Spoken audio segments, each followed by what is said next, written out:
Okay, well, I was born and bred on a property in central west New South Wales at Greentop. Um, I worked 40 years with New South Wales Department of Primary Industries. I've been a consultant for 15 years, and my wife and I own a property east of Coonabarabran in central west New South Wales.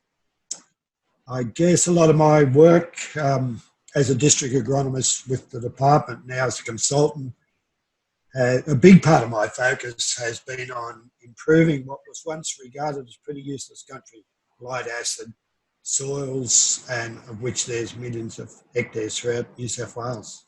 My father, I believe, was always keen to leave his property better than when he received it. That was sort of something we inherited, and I think in our professional life we've strived to achieve that, Carissa. Profitability combined with improving your resource base and your soils, the environment. And I think that just comes second nature, and it does to a lot of farmers. And I guess I've always been very passionate that it be based on science, not just somebody's great idea with no proper scientific background behind it. Well, I guess I've been working on this for all my life, proving this. And I've been fortunate to be in an environment and in aspects of agriculture where huge improvements have occurred in the natural resource base as well as productivity. There's still huge challenges to ensure greater adoption of better farming methods, which have the joint benefit of making more money for the farmer as well as having something far better to hand down to the next generation, Clarissa. There's a few aspects of this. Grazing management, clearly, as this drought has shown, has been so critical.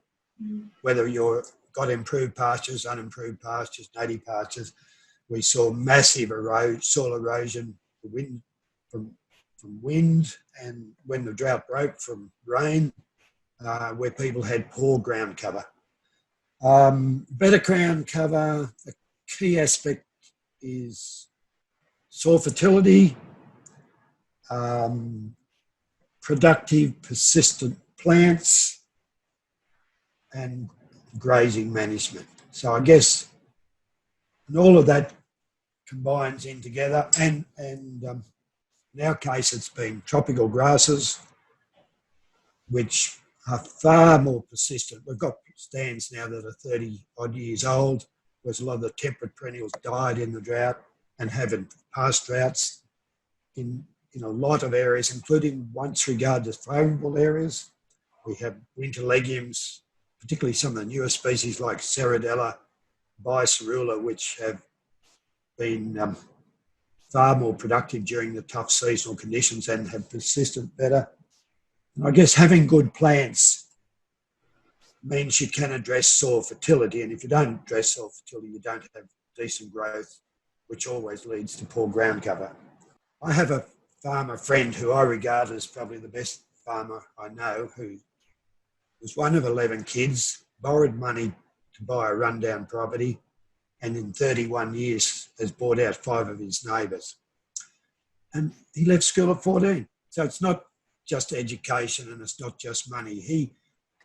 Why is he successful? I think knowledge is very important. He chased knowledge, science-based knowledge. 2, he had a plan, and 3, he carried out that plan. And I look at that guy and say, why is he successful and somebody else not successful? I guess there's a lot of just the natural differences between us all, but if you want some keys as to how to become a good farmer, I think knowledge, a plan, and following through your plan.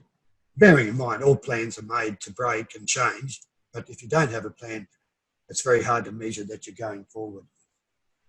Yeah, well, I guess I can remember as a kid, a salesman coming around to my father trying to sell him this magic feed to make his sheep perform better. It wasn't based on science. And it's the same today. Farmers are constantly bombarded with non-science-based information, products, ideas. Some sections of the media make heroes of some of these ideas and people. I just think if you have a simple rule, where is the science to support what you're telling me? Is it logical? And then is it feasible for me? Obviously, we've got to move forward, and humans are conservative by nature, which is probably just as well preventing us jumping into some wrong areas. And it's always difficult to sort out what's good information. I guess most big projects I've been involved in, for example, the adoption of tropical grasses. For a start, if you're promoting something way out of the ordinary, you're considered a bit silly. So you've got to have good science to back it up, not just 1 or 2 years research, but several years. And that goes for pretty well soil fertility issues, that goes for species, that goes for grazing management, that package. Coming through this drought, it's been a really valuable time to assess all sorts of technology. And what has been clearly evident is that tropical grasses, which a few years ago were regarded as way out for most of New South Wales, but we're now beginning to, well, not beginning, but we're now appreciating that they have a role on the tablelands, on the coast, on the slopes, not just the north and central, but way down southern areas. So it's quite a huge change.